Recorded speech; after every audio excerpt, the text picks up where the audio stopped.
An elderly woman disappears from her own home. Her phone is still inside. Her purse is still inside. According to reports, there is a blood on the doorstep. A masked person is seen near the house. And now, investigators say something connected to this case may have happened weeks earlier, on January 11th. That is where everything stops making sense. Nancy Guthrie was 84 years old. According to authorities, she had very limited mobility. That matters because it tells us she could not have gone far on her own. Reuters reported that investigators believe she was taken against her will. So, from the very beginning, this is not a normal missing person case. This is a forced disappearance.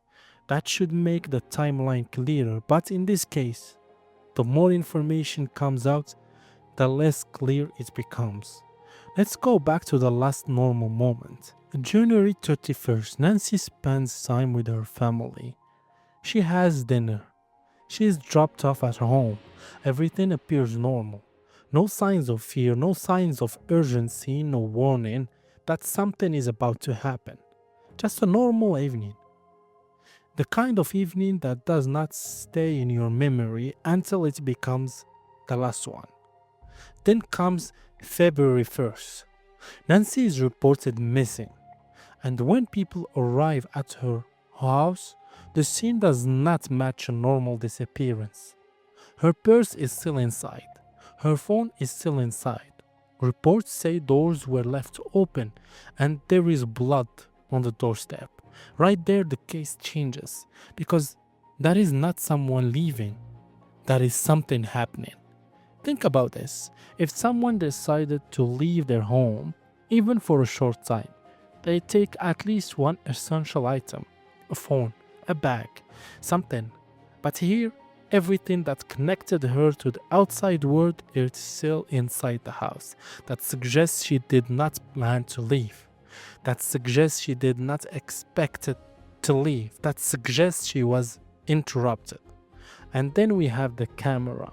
Reports say the doorbell camera was tampered with or removed. That is not random. That is not an accident. That is a decision. Someone knew there was a camera. Someone they expected to be recorded. And someone tried to stop that from happening. But here is where it gets strange. Even after the camera was interfered with, investigators were still able to recover footage. And in that footage, there is a masked person near the home. So now ask yourself this. If someone was careful enough to hide their face and careful enough to target the camera, why does the scene still feel so exposed? Why leave behind blood? Why leave doors open? Why create a scene that immediately tells investigators something is wrong? It feels controlled but also chaotic, and that contradiction is everywhere in this case. Now here is where everything breaks. For weeks, the timeline was simple. January 31st into February 1st. That was the window. That was when everyone believed the abduction happened. But, but then investigators introduced something new. January 11th. A completely different date, almost 3 weeks earlier. Sheriff Chris Nunes said investigators believe something occurred on January 11th based on FBI analysis of digital evidence, but he did not explain what that something was. And that changes everything because now the case has two starting points, the one we see and the one we do not understand. So now the question is not just what happened, the question becomes when did it actually start? What happened on January 11th? What happened already at that house? Was something watching her? Was someone already at the house? Was there an early attempt that failed? Was there contacts that nobody realized was important at the time? Because if January 11th matter, then the disappearance on January 31st might not be the beginning. It might be the result of something that had already been set in motion. And that is what makes this case feel wrong. Now, go back to the masked person. A masked individual who was seen near the home. That is one of the clearest pieces of evidence, but it raises more questions than answers. A mask suggests intention, it suggests awareness, it suggests that whoever this was did not want to be identified. But if this was planned, why is the timeline still broken? Why is there a gap between January 11th and January 31st that no one has explained publicly? Then there is the blood. Blood was found on the doorstep. That tells us something physical happened. A confrontation, a moment where things escalated, but it does not tell us how it started. Did she open the door to someone she trusted? Did someone knock and catch her off guard? Did the interaction begin inside or outside? Because here is what makes it harder. Nancy had limited mobility. That means whatever happened, it happened close, fast, direct. There was no long chase, no long escape, just a moment, a very short moment where everything changed. And that moment left just enough evidence to prove something happened, but not enough to clearly explain it. Then there is the digital side. Reports said her pacemaker app disconnected around the time she disappeared. That is a very specific detail. It suggests a disruption, something stopping suddenly. So now you have a physical scene and a digital interruption happening at the same time. Was that just timing, or was something interfering with both? And then the case gets even more complicated with the ransom messages. Some messages were fake, others may have been real. That creates confusion because now there are multiple voices in the case. Some real, some not, some trying to help, some trying to exploit.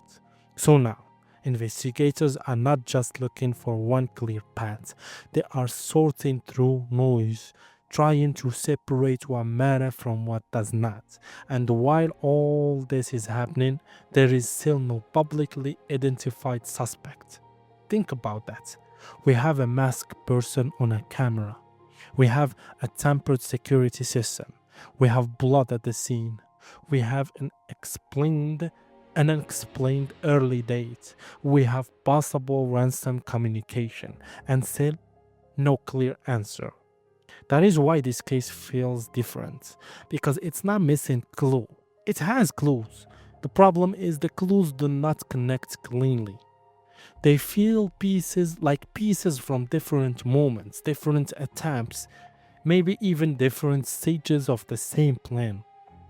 One part of the case looks fast and forced, another part looks slow and planned, and they do not fully line up. The official explanation remained the same. Nancy was taken against her will from her home. That is supported by what we know. But even inside that explanation, there are gaps that cannot be ignored. If this was planned, why is the timeline unclear? If this was random, why targets the camera? If January 11th matter, why has it not been explained? If the scene shows clear signs of force, why is there still no clear suspect? It feels like we are missing one key piece.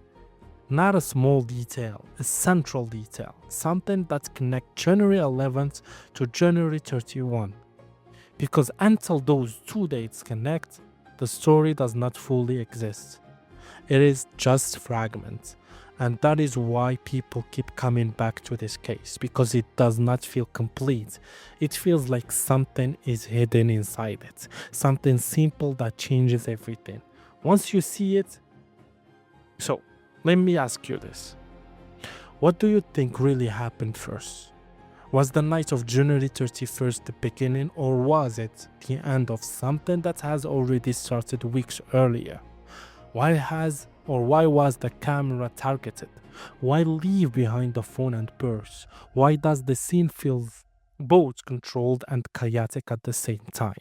And the biggest question of all, what happened on January 11th? Because until that is answered, this case is not just unsolved, it is incomplete. Thank you.